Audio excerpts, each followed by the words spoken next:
Hey guys, happy Sunday. Pardon my messy living room. I needed a little change of scenery, as I'm sure a lot of you can relate to. We just wrapped up a White House briefing and wanted to pass along 2 quick points for you. Number 1, expect new guidelines for the American public as of tomorrow, perhaps as early as tomorrow morning. We've heard a lot about social distancing as a recommendation from the CDC. What these new guidelines will entail, we don't know any specifics.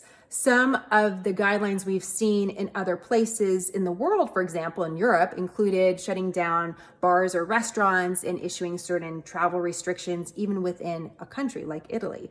So we don't know if that's what we're going to see here, but we already are seeing some governors take some drastic measures. For example, in Ohio, they're closing down restaurants and bars. We know that America's largest city, New York, just closed down their public schools. So we'll wait and see what the federal government guidelines will be.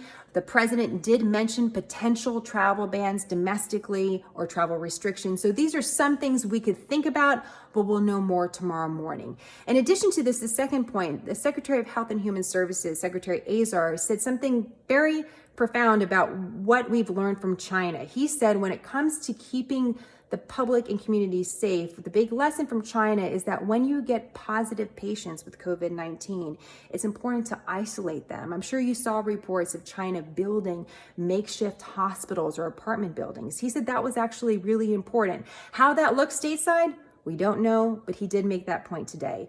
When we look at a positive to all this, because we continue to hear that it's going to get worse before it gets better, that's something that Dr. Anthony Fauci said again today.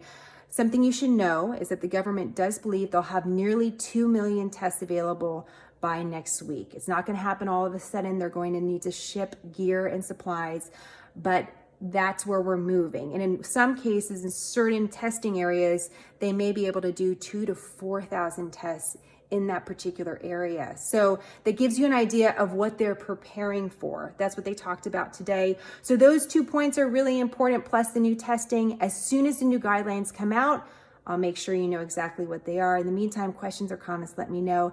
And more information on smarternews.com. We have a great interview with an infectious disease doctor we talked to a few weeks ago.